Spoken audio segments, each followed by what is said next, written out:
다니엘 4장 19절에서 27절입니다. 다니엘 4장 19절에서 27절. 아시는 대로 느부갓네살 왕이 꿈을 꿔서 해석을 부탁했는데 아무도 해석을 할 수 없었어요. 그래서 다시 그의 꿈에 대한 해석은 다니엘에게로 이제 넘어갑니다. 그래서 다니엘이 느부갓네살 왕이 꾼 꿈을 해석해주는 그런 장면이에요. 이 꿈을 해석해주고 나서 실제로 느부갓네살은 그대로 꿈대로 이제 병을 앓게 되죠. 오늘 본문은 이제 꿈을 해석하는 장면입니다. 19절에서 27절 교도하겠습니다. 벨드사살이라 이름한 다니엘이 한동안 놀라며 마음으로 번민하는지라 왕이 그에게 말하여 이르기를 벨드사살아 너는 이 꿈과 그 해석으로 말미암아 번민할 것이 아니니라. 벨드사살이 대답하여 이르되 내 주여 그 꿈은 왕을 미워하는 자에게 응하며 그 해석은 왕이 대적에게 응하기를 원하나이다. 왕께서 보신 그 나무가 자라서 견고하여 지고 그 높이는 하늘에 닿았으니 땅끝에서도 보이겠고 그 잎사귀는 아름답고 그 열매는 많아서 만민에 먹을 것이 될 만하고 들짐승은 그 아래에 살며 공중에 나는 새는 그 가지에 깃들 얻나이다. 왕이여 이 나무는 곧 왕이시라. 이는 왕이 자라서 견고하여지고 창대하사 하늘에 닿으시며 권세는 땅끝까지 미치심이니이다. 왕이 보신즉 한 순찰자 한 거룩한 자가 하늘에서 내려와서 이르기를 그 나무를 베어 없애라. 그러나 그 뿌리 그루터기는 땅에 남겨두고 쇠와 놋줄로 동이고 그것을 들풀 가운데에 두라. 그것이 하늘 이슬에 젖고 또 들짐승과 더불어 제 목을 얻으며 7대를 지내리라 하였나이다. 왕이여 그 해석은 이러하나이다. 곧 지극히 높으신 이가 명령하신 것이 내 주 왕에게 미칠 것이라.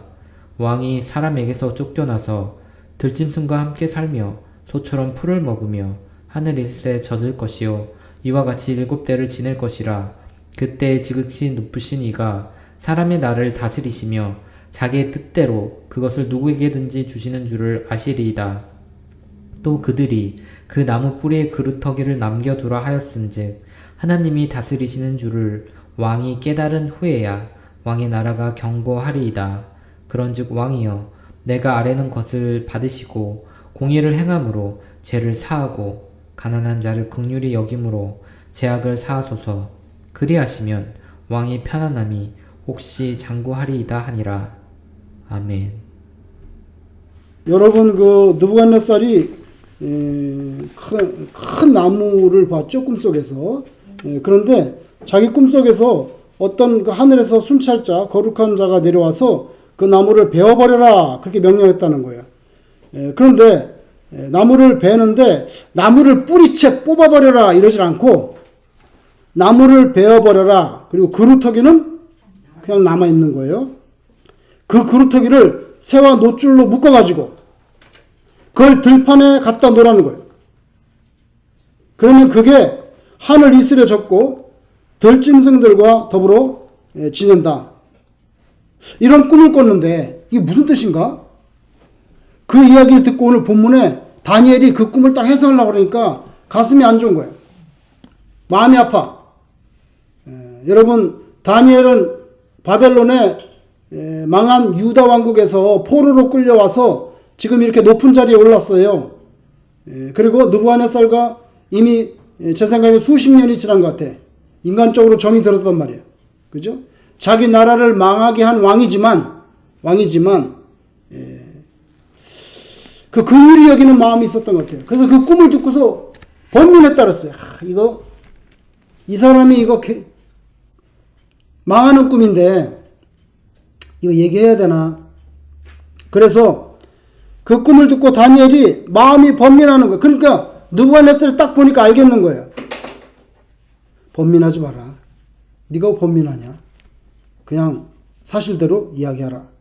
그랬더니 1절에 뭐라고 말합니까? 내 주여 그 꿈은 왕을 미워하는 자에게 응하며 그 해석은 왕의 대적에게 응하기를 원하나이다. 참 이 꿈은 왕에게 임하면 안 되고 왕의 원수에게나 임해야 될 꿈인데 이게 임했군요. 그러나 사실대로 이야기하겠습니다. 왕의 보신 그 하늘까지 닿은 나무는 바로 왕이십니다. 그죠? 바벨론의 최고 절대 군주예요. 그 권세가 하늘을 찌르고 있어요. 그리고 얼마나 드넓은 영토를 지배했습니까?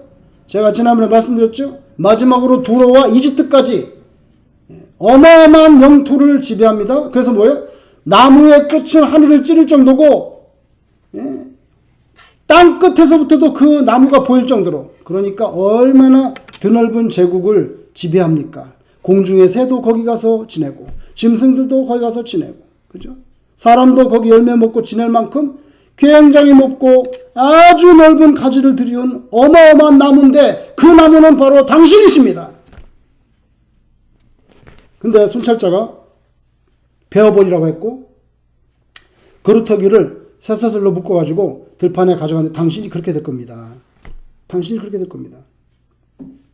바벨론이라고 하는 당대의 가장 강력하고 넓은 영토를 다스리는 당신, 당신 위에는 아무것도 없고 당신이 곧 신이라고 생각하는 당신, 그 위에 또 다른 분이 있다는 걸 알게 될 거예요. 오늘 본문에 뭐라 했어요?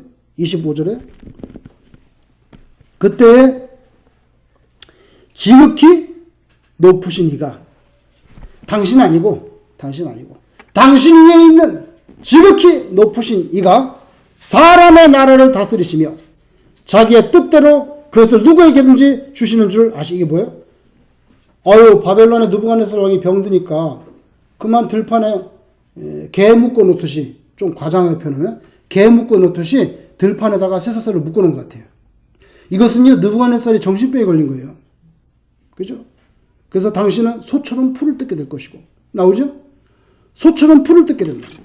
이슬을 맞으면서 짐승들과 같이 지내게 된다는 거예요. 그렇게 하기를 7대 동안 그렇게 될 거다. 이것은 우리가 볼 때 정신병에 걸려가지고 미치광이가 되니까 죽이지는 못하고 끌어다가 들판에 개처럼 묶어놨어요. 죽이지는 않고. 그래서 그동안에 다른 사람들이 바벨론을 다스렸겠죠? 그죠? 그래서 당신은 그 나무인데 당신 잘려. 당신 머리 위에 있는 지극히 높으신 이가 사람의 나라를 다스리시며, 뭐예요? 느부갓네살 자기가 다스린 줄 알았는데 아니야. 나오죠? 오늘 여기 25절 중반부에 지극히 높으신 이가 사람의 나라를 다스리시며, 그 다음 뭐예요? 자기의 뜻대로 그것을 누구에게든지 주시나. 원하면 그 땅을, 그 영토를 누구에게든지 줄 수 있다는 거예요. 당신은 그 중에 한 사람일 뿐이야. 여기 가로 속에 있는 말이 있어요. 당신은 너무 교만한 사람이야. 실제로 당대의 제일 강력한 바벨론의 절대 군주로서 하늘을 찌를 듯한 권세를 가진 그런 아주 우람한 나무처럼 되었지만 당신 교만하죠? 그래서 뭘 만들었어요, 그 사람이? 금신상 만들었죠? 그리고 금신상에게 절하지 않으면 다 어떻게 해? 죽여! 그 교만이 하늘에 달했어. 그래서 당신 잘리는 거야. 근데 다행히 희망이 있어요. 왜? 순찰자가 그 나무를 베고 뿌리채 뽑아 버려라! 걸음터를 만들고! 이러지 않았단 말이에요. 그루터기를 묶어서. 그럼 뭐예요? 그루터기는 다시 새싹이 날 수가 있죠. 그 희망이 있는데 다니엘이 그거를 여기 말했어요. 보세요. 26절에. 또 그들이 그 나무 뿌리에 그루터기를 남겨두라 하였은즉, 이게 뭐예요? 완전히 뿌리 뽑히지 않고 다시 회복될 수 있어. 자, 하였은즉. 그 다음 보세요. 하나님이 다스리는 줄. 당신이 다스리는 게 아니야. 당신은 하나님께서 주신 땅에 그냥 왕이 된 거고, 당신이 아니고 하나님이 다스리는 줄을 왕이 깨달은 후에야, 잘 보세요. 깨달은 후에야 왕의 나라가 경고하리이다. 이게 무슨 말입니까? 예. 회개와 회복의 함수 관계가 있다는 거예요. 그죠? 당신 회복될 거야. 회복되는데 어떻게 된 다음에? 깨닫고 난 다음에 당신 위에 지극히 높으신 하나님이라는 존재가 있다는 걸 깨닫고 난 다음에 당신은 회복되고 나라가 견고하게 될 것이다. 그래서 여기에는요, 회개, 깨달음, 회개와 회복의 그런 함수가 여기 있어요. 근데 그 깨닫는데 몇 년 동안? 이게 7년인지는 모르겠지만 7대인데 7년이라고 해석을 하기도 하고요. 또 한 가지 해석은 그 시대 바벨론 사람들이, 이게 영어로는요 7 times로 돼 있어요. 아시겠어요? 7대가 7 times. 그럼 7 times를 한국말로 번역할 때 7대 이렇게 번역했는데, 바벨론에서는 그 당시에 time 이거는 말하면 시즌을 말하는 건데, 계절을 말할 때 바벨론에서는요, 우리는 계절이 몇 개요? 4계절. 봄, 여름, 가을. 어우, 잘하시네. 아이고, 봄, 여름, 가을, 겨울. 근데 바벨론에서는 시즌을 따질 때 여름과 겨울밖에 없어요. 말을 할 때 우리처럼 봄, 여름, 가을, 겨울 이러지 않고 여름이냐 겨울이냐 두 개밖에 없어. 그래서 여기에 7 times를 7년으로 해석한 학자도 있지만, 바벨론 그 시대의 문화적인 그걸 볼 때 랭귀지로 7 times는, 자 보세요. 여름 지나가고 겨울 지나가고 여름 지나가고 겨울 지나가고 네 때 그럼 몇 년이야? 3년 반이 되는 거예요. 그래서 학자들은 혹시 3년 반을, 우리는 3년 반이라고 하지만 그 사람들은 여름하고 겨울밖에 말하지 않으니까 여름, 겨울, 그럼 1년이잖아. 한 때, 두 때, 그죠? 또 여름, 겨울, 세 때, 네 때. 이렇게 따지면 3년 반일 거라는 거예요. 그래서 3년 반인지 7년인지는 정확히 몰라요. 그러나 그 기간이 지난 다음에 지극히 높으신 분이 당신 위에 있다는 거 깨닫고 난 다음에 당신 다시 회복된다. 그래서 이 사람은요, 그 깨닫는 기간이 7대가 걸렸어요. 그 7대는요, 7 times는 그 사람의 교만이라고 하는 크기예요. 아시겠어요? 만약에 홍길동이라는 사람이 느부갓네살보다 더 교만해. 그럼 7 times가 아니라 9 times나 10 times가 걸릴지도 몰라. 알겠어요? 그래서 이 7 times는 그 사람의 교만한 정도입니다. 여러분은 만약에 이런 일을 당할 때 몇 대쯤 원하세요? 몇 대쯤 지나가길 원하세요? 여러분에게. 안 되기를 원하신다. 아이고, 야망도 그죠? 그저 한때 이렇게 지나가야죠. 그죠? 이거 7대나 지나가면 얼마나 힘든 거예요. 그러니까 교만이 크면 클수록, 제 생각에 그래. 이 사람의 교만은 7대를 지나가야 때국물이 좀 빠지는 거야. 아직도 벌써 넌 더 지나가야 돼. 더 고생해봐. 너는 더 들짐승처럼. 여러분, 이 사람은요, 금신상을 만든 사람이에요. 거기 절하지 않으면 다 죽인다 그랬어요. 그 금신상은 바로 자기예요, 여러분. 그 꿈 꿨잖아, 자기가. 그죠? 금신상인데 이거 너라고 다니엘에게, 오, 그래. 나야말로 금신상. 그래서 사람들 절하겠잖아요. 그죠? 그 교만이 하늘을 찔렀어요. 이 말은요, 느부갓네살은 자기가 신이라고 생각을 하고 싶어요. 자기 신이야. 신이 되고 싶었어요. 그래서 금신상을 만든 거잖아요. 그렇게 신이 되고 싶었지만은 신이 되기는커녕 사람도 못 되고, 사람도 아니고 뭐가 됐어요? 짐승처럼 되고 말았어요. 이것이 바로 교만한 자를 하나님께서 꺾어내리는 방법이에요. 자기는 신이 되고 싶었지만 사람은커녕 사람 아래에 있는 짐승처럼 7대를 지나고 나서야, 그리고 정신 차리고, 아이고, 하나님이라는 분이 계시는구나. 너희들도 조심해 앞으로. 그러면서 조서를, 이게 조서 내용이잖아요.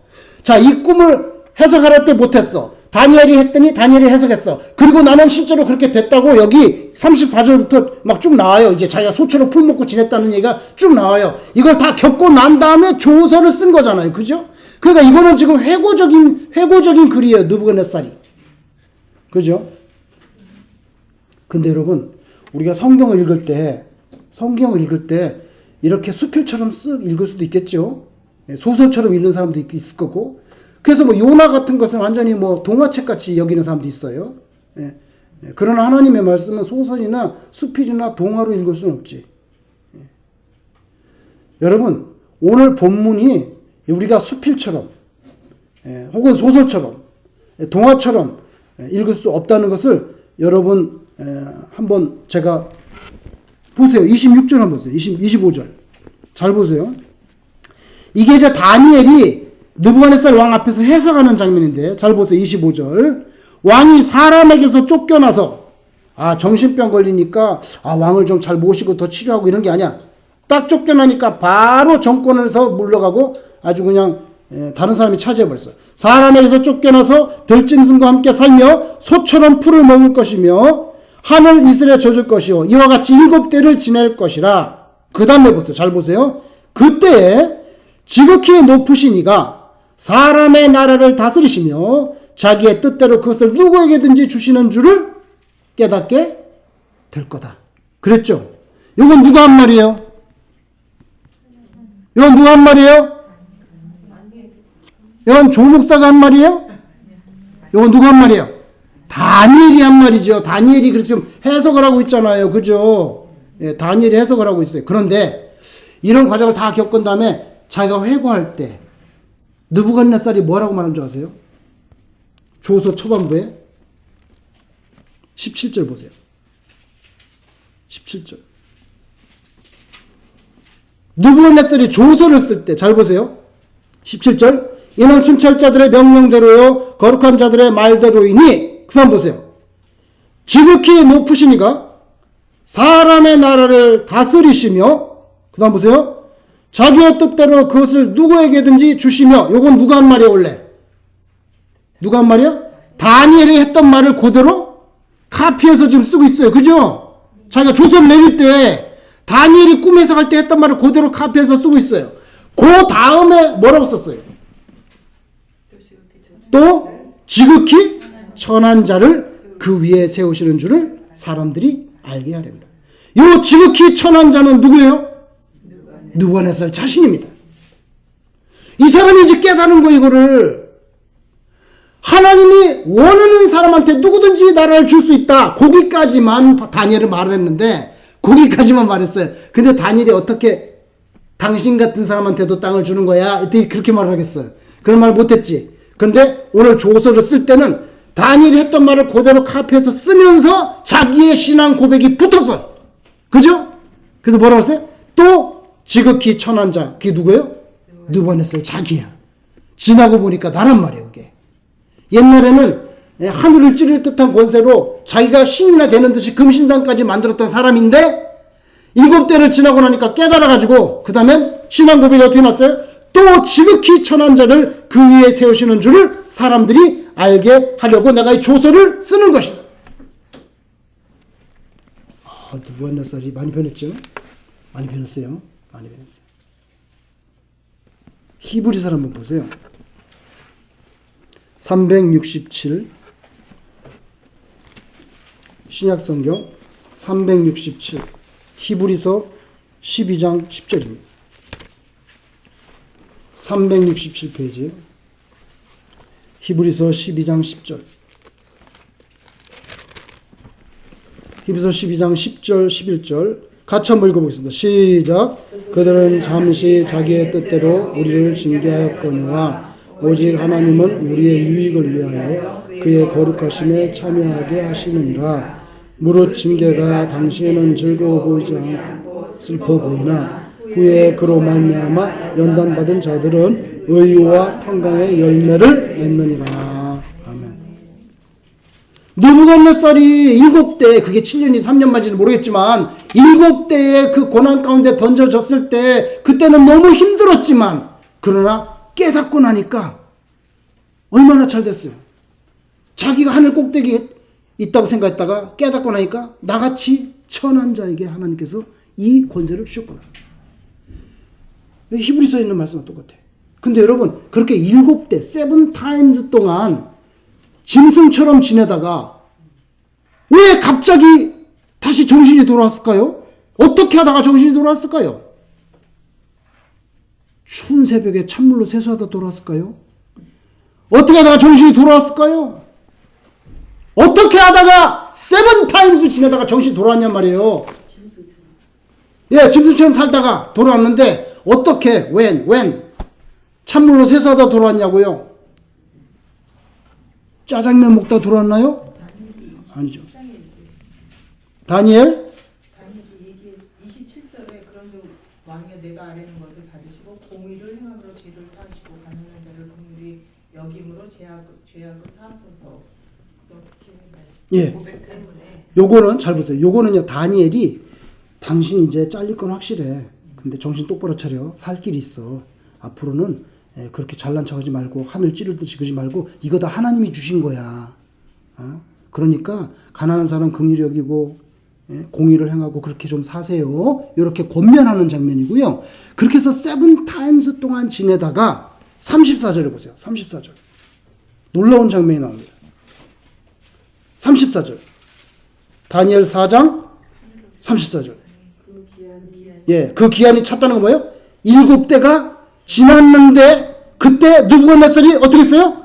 하늘을 우러러 보았더니 내 총명이 다시 내게로 돌아왔어. 7타임스를 지난 다음에 자기가 하늘을 우러러 봤더니 정신병이 사라졌다는 거예요. 다시 총명이 돌아와서 다시 왕이 될 수 있었다는 거예요. 그리고 나서 이 조서를 내린 거예요. 그래서 느부갓네살은요, 하나님을 우러러 본 거죠. 하나님을 우러러 보니까 하나님께서 정신병에서 해방시켜 주셨어요. 여기 보면 다른 거 아무것도 없어요. 찬물로 세수한 게 아니야. 하늘을 우러러 봤을 뿐이에요. 하늘을 우러러 봤을 뿐이에요. 그랬더니 다시 정신이 돌아왔다는 거예요. 다시 정신이 돌아왔다는 거예요. 여러분, 오늘 이 느부갓네살이 앓은 병, 이런 병이 진짜로 있는데, 윌리엄 브레이크라고 하는 시인이 그림을 하나 그렸는데, 느부갓네살이 머리를 이렇게 풀고 무릎 꿇고 소처럼 풀을 뜯어 먹으려고 하는 멋있는 그림이에요. 그 사람이 상상해서 그린 그림이에요. 그런데 여러분, 그 고대로부터 그 신화 속에 뭐가 있냐면, 인간이 늑대가 되는 그런 신화 속에서, 그러니까 뭐 보름달이 뜨면은 오 이렇게 늑대가 되는 그런 병이 있다. 이게 정신병이에요. 무슨 병인지 아세요? 자기를 동물로 착각하는 그런 병이 있어요. 클리니컬 라이칸트로피라고 하는 병이 있는데, 라이칸트로피라고 하면 뭐냐면요, 이 두 단어가 합친 거예요. 라이칸트로피라고 하는 단어는 이 헬라어에서 늑대라는 단어가 있어요. 늑대. 그 단어가 바로 라이코스예요. 라이코스라 늑대라는 단어야. 라이코스하고 사람은요, 앤스로포스. 그래서 늑대라는 단어하고 사람이라는 단어를 합쳐가지고 라이칸트로피라는 그 뭐야? 늑대 인간이라는 뜻이에요. 글자 그대로. 그리고 그 병이라는 거야. 자기를 동물처럼 생각하는 거야. 자기 정신병이라는 거야. 정신분열증이에요. 정신분열증. 그거를 우리나라 말로는 낭이 이게 늑대거든요. 낭광증이라고 해요. 근데 그 의학 저널에 보면요, 사람이 자기를 동물로 착각하는 그런 병이 있는데, 그거 이제 그 병 앓은 사람들만 쭉 조사해 놓은 게 있어요. 근데 늑대만 있는 게 아니에요. 자기를 늑대로 생각하는 사람도 있고, 자기를 여우, 하이에나, 심지어는 자기를 호랑이라고 생각하는 사람도 나왔어요. 환자 중에. 그리고 놀랍게도요, 자기를요, 새라고, 그리고 더 놀라운 자기를 꿀벌이라고 생각하는 사람도 나와 있어. 그것만 조사해 놓은 그 전에 자기를 꿀벌이라고 생각해 미쳐가지고. 근데 오늘 여기는 이 사람은요, 늑대가 아니고 뭐예요? 제가 볼 때는 소로 착각하는 거예요. 그 정신병에 걸렸어. 그래서 늑대가 아니에요. 늑대는 고기를 먹어야지. 이건 뭐예요? 소처럼 풀을 뜯으며. 그럼 병에 걸린 거예요. 정신병에 걸린 거예요.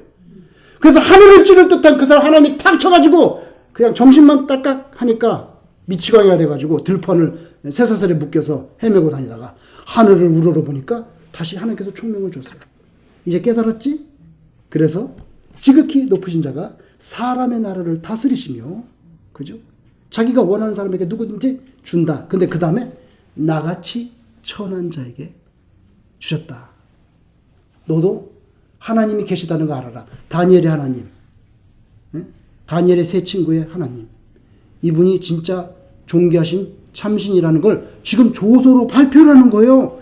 여러분, 이 조서는 각 바벨론 방방 곳곳에 다 갖다 붙이고 읽게 됐어요. 이것을 유대인들이 읽게 됐을 때 바벨론으로 포로 끌려와서 있는 유대인들이 읽게 됐을 때 그 기분이 어땠을까요? 그 기분이 어땠을까요? 우리나라를 멸망시킨 바벨론의 폭력적인 절대 군주. 여러분 고대는 어떻게 생각한 줄 아세요? 아, 우리나라가 바벨론에게 멸망했지? 그럼 우리는 여호와 하나님을 섬기는데 그 바벨론은 말둑이라고 하는 신이 있는데 그쪽 신이 우리 신보다 좀 더 센 거 아니야? 아, 그렇게 생각하는 거예요. 그렇게 생각하는 거예요. 그래서 이사야가 끊임없이 뭘 말합니까? 뭘 말합니까? 이 세상에 다른 신은 없다. 그거 모르냐? 자꾸 왜 그 말합니까? 그런 생각을 하거든요. 아무리 봐도 바벨론 신 좀 더 센 것 같아. 그 자꾸 우리 여호와 섬기는데 왜 나라가 망해? 어떻게 예루살렘 성전이 불을 타냐고! 이게 말이 되느냐? 이렇게 되는 거예요. 그죠? 우리나라를 멸망시킨, 그리고 우리가 섬기는 여호와 하나님보다 더 강한 신이 있나봐. 말뚝이라는 신이 있나봐. 이런 혼돈 가운데 있는 이스라엘 사람들에게 그 절대군주 느부갓네살이 우리가 믿는 하나님을 찬양하고 조서를 발표할 정도니까 맞아. 우리가 섬기는 하나님이 왕 중에 왕이시야. 우리 하나님 정말 살아계신 진짜 신이구나. 엄청 통쾌한 사건이 벌어지는 거예요. 아시겠어요? 이 조서를 읽는 사람이. 그래서 유대인들이 다니엘서를 좋아하는 거예요. 좋아하는 거예요. 그 사람들이 고난 가운데 빠질 때, 히틀러에게 죽임을 당할 때 무슨 책을 좋아합니까? 다니엘 좋아합니다.